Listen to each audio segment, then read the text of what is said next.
Hi guys, எதை பற்றி பார்க்க போகிறோன்னா, நேற்று எல்ஆர்ஜி வர்சஸ் சென்னை அணி மோதினாங்க. சென்னை அணி மீண்டும் தோல்விங்க. தொடர்ந்து 2 மேட்ச்சு எல்ஆர்ஜி அணிக்கிட்ட நம்ம சென்னை அணி தோத்துட்டு வந்துட்டு இருக்காங்க. என்ன தாங்க சொல்கிறது, நம்ம சென்னை அணி இந்த மேட்ச் ஜெயிச்சா கொஞ்சம் புள்ளி பெட்டியெல்லாம் மேலே போவோம்னு பார்த்தோம். ஆனால் கீழே தாங்க வந்துட்டாங்க. நேற்று பார்த்தீங்கன்னா நம்ம கோட்டை சேப்பாக்கத்தில் சென்னை அணியும் எல்ஆர்ஜி அணியும் மோதினாங்க. டாஸ் வென்ற கேஎல் ராகுல் நாங்கள் முதல்ல போலிங் செய்யணும்னு முடிவு செஞ்சாங்க. இந்த சீசன் ருத்துராஜ் கைக்கோடுக்கும் டாஸ்க்கு ராசி இல்லைங்க. அது மூலிமா சென்னை அணி களம் இறங்கினாங்க. ஸ்டார்டிங்கே அஜிங்க ரஹானே என்னதான் ஒரு ஆடுறாருன்னு தெரியலங்க. இந்த சீசன் சுத்தமாக இல்லை, ஒரு ரனில் அவுட் ஆகிட்டாரு. டேனியல் மிச்சல் உட்கார வச்சு உள்ளே எடுத்துன்னு வந்தாங்க. அப்போ அவரும் சரியாக படல. 11 ரனில் அவுட் ஆகிட்டாரு டேனியல் மிச்சல். அடுத்து ஜடேஜா, அவர் மேலே நம்பிக்கை வச்சுருந்தோம். அவரும் 16 ரனில் வெளியேற்றாருங்க. அடுத்து ஜோடி சேர்ந்த நம்ம சிவன் தூபேவும் ருத்ராஜ் கைக்கோடும் பிரித்து மேய்ஞ்சிட்டாங்கன்னு சொல்லலாம் எல்ஆர்ஜி பவுலரை. ஏன்னா தூபே பார்த்தீங்கன்னா 27 பந்துக்கு 66 ரன் குவிச்சாருங்க. 3 6 7 4. அவரை வேர்ல்டு கப் பார்சல் பண்ணி அனுப்பிச்சிடலாங்க. ஏன்னா அந்த மாதிரி ஃபார்மில் தான் இருக்கார். அப்புறம் அந்த சைடு பார்த்தீங்கன்னா நம்ம ருத்ராஜ் கைக்வாட் கேப்டன் சூப்பராக ஆனாருங்க. செம அடி அடிச்சார்.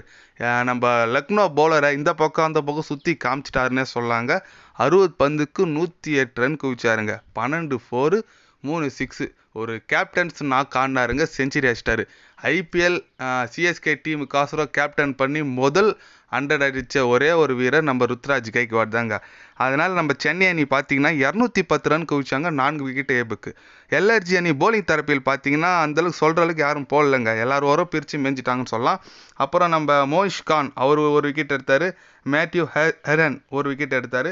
அப்புறம் பார்த்தீங்கன்னா யாஷித் தாக்கூர் அவர் ஒரு விக்கெட் எடுத்தாருங்க. மற்றபடி எல்லார் ஓவர்லையும் பிரித்து மேய்ஞ்சிட்டாங்கன்னு சொல்லலாம். அதை தொடர்ந்து நம்ம சென்னை அணி போலிங் போட வந்தாங்க. 210 ரன் டிஃபெண்ட் பண்ணுறதுக்கு. நல்லா ஸ்டார்டிங் நல்ல போலிங் தாங்க போட்டாங்க. ஏன்னா நம்ம டிகாக் டக் அவுட் ஆகிட்டார். கேஎல் ராகுல் 16 ரனில் அவுட் ஆகிட்டார். படிக்கல் 13 ரனில் அவுட் ஆகிட்டாருங்க.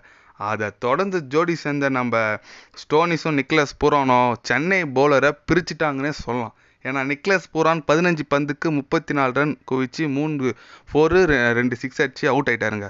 நிக்லஸ் பூரான் அவுட் ஆகிட்டோன்னே நம்ம ஓரளவுக்கு நம்பிக்கை வந்துச்சு, என்னடா ஜெயிப்புன்னு பார்த்தா அடுத்த ஆண்டு நம்ம ஸ்டோனிஸ் அப்பா பிரித்து மேய்ச்சிட்டாருங்க ஒவ்வொரு பவுலரையும். ஏன்னு கேட்டிங்கன்னா 63 பந்துக்கு 124 ரன் குவிச்சார். 13 4 6 6. அவர் T20 முதல் 100 இப்போ தான் அடிச்சிருக்காரு. அதனால சென்னை அணி இந்த டோட்டல் டிஃபெண்ட் பண்ண முடியாமல் தோத்துச்சுங்க. இது வரைக்கும் சென்னை அணி 200+ குத்தி இது வரைக்கும் தோற்றதே இல்லை. முதல் வாட்டி இப்போ தான் தோற்றுருக்காங்க. அது ரொம்ப வருத்தம் அளிக்குதுங்க. ஏன்னு கேட்டிங்கன்னா 213 வின்னிங் டோட்டலுங்க. அத்தையே அடிக்கிறாங்கன்னா ரொம்ப கஷ்டமாக தான் இருக்குது. அதுவும் 6 பால் கசியில் 17 ரன் அடிக்கணுங்க. நான் முஸ்தபிஸ் ரஹ்மான் போட்டார். ஆனால் அவர் இன்னும் கொஞ்சம் நல்லா போட்டிருக்குன்னு சொல்லலாம். அது இல்லாமல் தீபக் சகர் வேறு இருந்தார். அவர் 2 ஓவர் போட்டு 13 ரன் தான் விட்டு கொடுத்தாரு. அவர் ட்ரை பண்ணியிருக்கலாம். ஆனால் ட்ரை பண்ணல. கசியில் முஸ்தபிஸ் ரஹ்மான் தான் கொடுத்தாங்க. கசி வரைக்கும் அவர் எதுவுமே பண்ணல. தலை என்னமோ தீபக் சகர் தான் கொடுக்கலான்னாரு.